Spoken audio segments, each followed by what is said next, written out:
Universidad Nacional Autónoma de México, Escuela Nacional de Enfermería y Obstetricia, Licenciatura en Enfermería y Obstetricia, Asignatura Educación Perinatal. Tema: Mecanismos del dolor. Estudiantes: Federico Guerrero, María de la Luz, Manzanares Baranda, Lisbeth, Martínez Barrera Almadelia y Martínez Flores, Marian Michel. Introducción. En este video se tratará el tema del dolor, así como su proceso neuronal y cómo es que se vive durante el trabajo de parto. Entonces, para iniciar, debemos definir lo que es el dolor. Este es descrito como una sensación no placentera asociada con una parte específica del cuerpo y es producido por procesos que dañan o son capaces de dañar los tejidos. Dicho esto, la función del sistema de percepción es proteger al cuerpo y conservar la homeostasis. Realiza esa función al detectar, localizar e identificar elementos nocivos para los tejidos. Por ejemplo, el dolor agudo es la consecuencia inmediata de la activación de los sistemas nociceptores por una noxa. Aparece por estimulación química, mecánica o térmica de nociceptores específicos. El dolor se puede diferenciar entre nociceptivo o neuropático. El dolor nociceptivo es consecuencia de la lesión somática o visceral.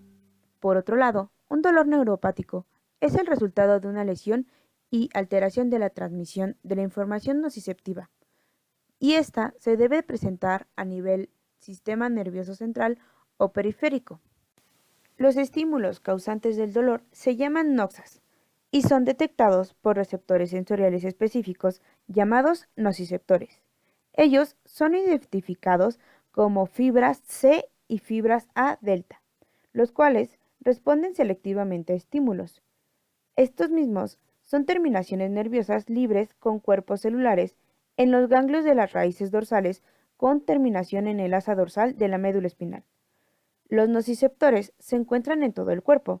En la médula espinal, por ejemplo, los nociceptores liberan mensajes a través de la liberación de neurotransmisores del dolor, los cuales son glucamato, sustancia P y péptido relacionado con el gen de la calcitonina. Ahora hablaremos sobre el proceso neuronal de la señal del dolor. Y lo primero que hay que explicar es la transducción. Este es el proceso por el cual el estímulo nociceptivo es convertido en señal eléctrica en los nociceptores. Los nociceptores responden a diferentes noxas térmicas, mecánicas o químicas. Y la liberación periférica de neurotransmisores permite el clásico axón reflejo, el cual origina cambios periféricos que son reconocidos como indicadores de dolor, como enrojecimiento, hinchazón o tersura. Asimismo, el dolor resulta de la activación de los nociceptores periféricos por la liberación de neurotransmisores y por la disminución del umbral de respuesta de las fibras nociceptivas. Cuando existe una injuria tisular, los nociceptores silientes son reclutados, respondiendo posteriormente a una serie de estímulos.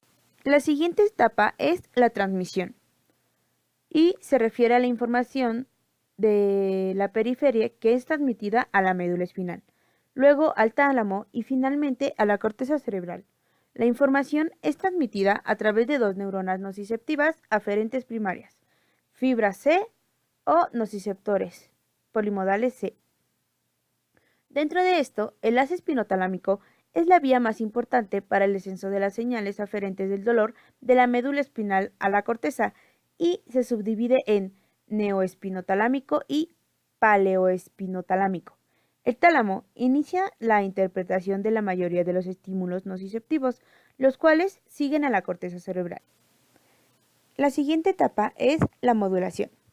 Representa los cambios que ocurren en el sistema nervioso en respuesta a un estímulo nociceptivo.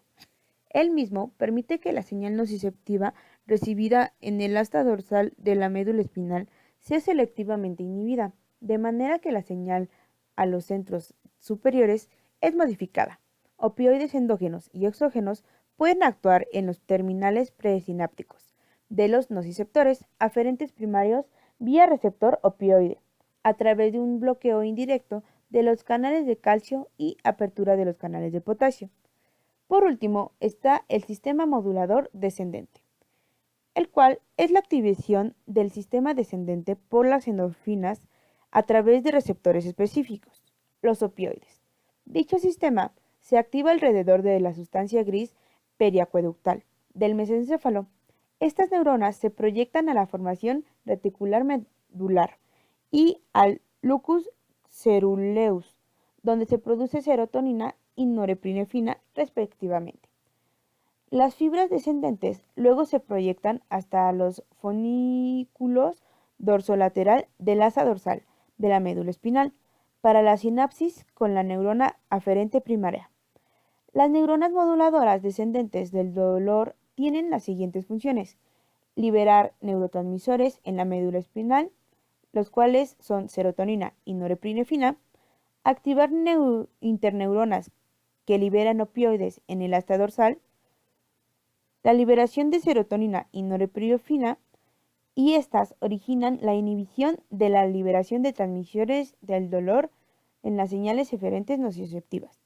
Y por último, la inhibición del segundo orden celular en la transmisión del dolor.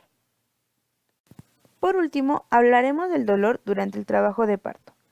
Este es la respuesta humana y psíquica que se refleja en acciones físicas. El dolor durante el trabajo de parto es único para cada mujer y se ve influenciado por varios factores que incluyen la cultura, ansiedad, miedo, experiencia anterior de parto, preparación para el parto y soporte ofrecido durante este proceso. Asimismo, hay dos orígenes del dolor en este proceso: el dolor visceral y el dolor perineal.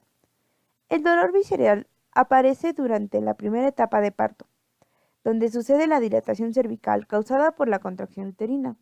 La mujer siente dolor solamente durante las contracciones y es transmitido por la espina nerviosa D11 y D12 y por los nervios torácicos accesorios inferiores y simpático lumbar superior, siendo que estos nervios tienen origen en el cuerpo uterino y en el cérvix. Entonces, el dolor se localiza en la porción inferior del abdomen y se irradia para el área lumbar de la espalda y a los muslos, aumentando su intensidad en el aumento de las contracciones uterinas. El avance de la dilatación cervical y de la frecuencia e intensidad aumentada de las contracciones uterinas provocan el dolor intenso que muchas mujeres experimentan durante el final del primer periodo de parto. La mayor intensidad del dolor ocurre cuando la dilatación se encuentra entre los 9 y 10 centímetros. En ocasiones, el dolor es independiente de la dilatación, como el número de partos anteriores. El estándar de dolor durante el trabajo de parto parece ser diferente de acuerdo con el número de partos anteriores.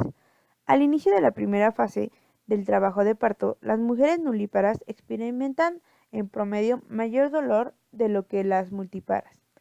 Cuando el trabajo de parto progresa, estas diferencias son menos evidentes, excepto durante la fase pélvica.